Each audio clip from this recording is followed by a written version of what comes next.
Hello guys, अगर आप भी हरियाणा के किसी भी कॉलेज या फिर किसी भी यूनिवर्सिटी के फर्स्ट ईयर के स्टूडेंट हो और आपके फर्स्ट सेम में रीअपीयर आ गई है, तो अब आपको आगे क्या करना है इसके ऊपर हम बात करने वाले हैं। ठीक है, चाहे आप सेकंड ईयर के भी हो सकते हो, फाइनल के भी हो सकते हो। कहने का मतलब क्या है कि अगर आपके रीअपीयर आ गई है किसी भी सेम में, फर्स्ट में, सेकंड में, थर्ड में, फिफ्थ में, तो आज की वीडियो में बात करते हैं कि आपको आगे क्या करना पड़ता है, कब फॉर्म निकलते हैं रीअपीयर के, कैसे फॉर्म भरना है और यहाँ पर क्या स्ट्रेटजी अपनानी है जिससे कि आपकी रीअपीयर टूट जाए यानी कि ख़त्म हो जाए। तो चलिएगा इस वीडियो को स्टार्ट करते हैं। तो यार देखिए, हरियाणा के जितने भी कॉलेज हैं, जितनी यूनिवर्सिटीज़ हैं, उन सब में रीअपीयर आना कोई बड़ी बात नहीं है। ये बात मैं बहुत ही जिम्मेदारी के साथ कह रहा हूँ, क्योंकि गाइज़ यहाँ पर देखने को मिलता है कि भाई इतने सारे स्टूडेंट्स की रीअपीयर आती है। इनफैक्ट ये जो वीडियो शूट कर रहा है, वीडियो बना रहा है, इसको भी जो है रीअपीयर का सामना करना पड़ा था। यानी कि भाई मेरी भी रीअपीयर आ गई थी, लेकिन फिर मैंने जो है कैसे उसको ओवरकम किया, कैसे उसको क्लियर किया, वही कुछ टिप्स आपको मैं देने वाला हूँ। ठीक है, तो सबसे पहले मैंने आपको जैसा बता दिया है कि रीअपीयर अगर आ गई है तो आपको घबराने की ज़रूरत नहीं है। आपको जो है अब सबसे पहले तो रीअपीयर का फॉर्म भरना है। ठीक है, फॉर्म कब निकलते हैं तो सिस्टम समझिए ध्यान से।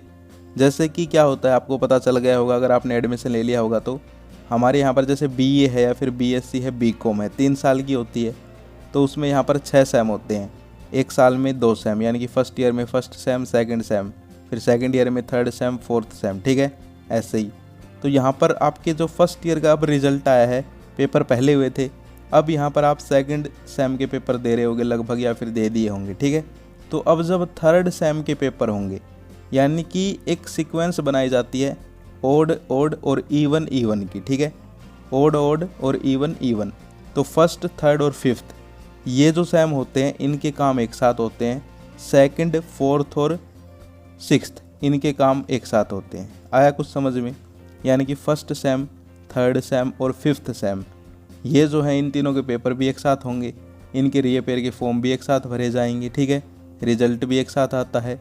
ऐसे ही सेकंड सेम, फोर्थ सेम और सिक्स्थ सेम इनका भी ऐसा ही चलता है। ठीक है, तो अब यहाँ पर फर्स्ट सेम का आपका रिजल्ट आया, रीअपीयर आ गई, या फिर आपका थर्ड का आया होगा या फिर फिफ्थ का आया होगा। ठीक है, तो यहाँ पर अब आपका क्या होगा कि अब जब आपके नेक्स्ट उसी जैसे इवन का रिजल्ट आया है, तो नेक्स्ट इवन जो सेम होगा, यानी कि अगर फर्स्ट का रिजल्ट में रीअपीयर आई है, तो अब जब थर्ड सेम का आपके एग्ज़ाम होंगे, उससे थोड़े दिन पहले जो है आपके रीअपीयर के फॉर्म निकलेंगे और आपको वो भरने हैं। ठीक है, समझ गए? उसके बाद यहाँ पर क्या होगा वो समझिए। उसके बाद यहाँ पर आपके पेपर होंगे थर्ड सेम के साथ ही। ठीक है, जो कि आपको यहाँ पर क्लियर करना पड़ेगा री का पेपर। अब देखिए, मैं आपको कुछ बातें बता देता हूँ। फॉर्म समझ गए कैसे भरना है? ठीक है, और इसके अलावा यहाँ पर जो है आप लोग अपने यूनिवर्सिटी के जो टीचर्स हैं उनके टच में रहें, तो वो भी आपको बता देंगे। ठीक है, या फिर जो फ्रेंड सर्कल है, ठीक है, कुछ एक ने तो यहाँ पर पढ़ने के अलावा ठेका यही लिया होता है कॉलेज में कि जो भी फॉर्म निकले, कोई नोटिस लगे, उसके बारे में बातें करते रहते हैं। ठीक है, तो उनसे पता चल ही जाता है। या फिर मैंने आपको बता भी दिया है, जब यहाँ पर आपके थर्ड सेम के पेपर होने वाले होंगे उससे थोड़े दिन पहले, ठीक है, आपके फॉर्म भरे जाते हैं।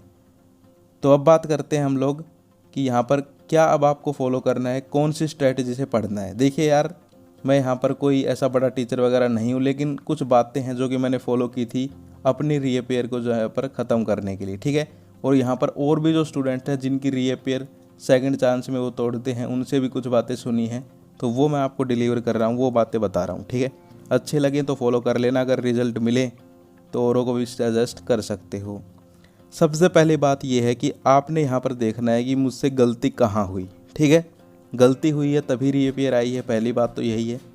ठीक है, तो जो पहले पेपर हुए थे आपके फर्स्ट सेम के, वो अगर आपके पास रखे हैं तो उठा के देखिए, या फिर अगर आपने पेपर देते ही देख लिया होगा कि भाई कहाँ गलती हुई है, कैसे क्या हुआ है, वो चीज़ आपको देखनी है। ठीक है, इसके अलावा वो जो आपका पेपर हुआ था पहले जिसमें रीअपीयर आई है, तो वो जो क्वेश्चन पेपर थे उनको आपको सोल्व करना है। ठीक है, क्योंकि लगभग जो है अब आपके दोबारा जब रीअपीयर के पेपर होंगे तो हो सकता है 50% काम तो उसी पेपर से आ जाए। ठीक है, और 90% जो है पैटर्न सेम टू सेम आ जाए। पैटर्न 90% कह रहा हूँ, कभी सोचो पेपर ही 90% सेम आ जाएगा, ऐसा नहीं है। ठीक है, 50-40% क्या अब तक वही क्वेश्चन आ जाएं, लेकिन पैटर्न जो है लगभग वो सेम ही रखते हैं। ठीक है, पैटर्न का मतलब क्या है कि भाई किस टाइप के क्वेश्चंस आ रहे हैं। ओके, इसके अलावा जो है आपको क्या करना है यहाँ पर कि भाई जो प्रीवियस ईयर के इम्पोर्टेंट क्वेश्चंस हैं, ठीक है, लगभग 3-4 साल के, उनको भी जो है अच्छे से तैयार कर लेना है।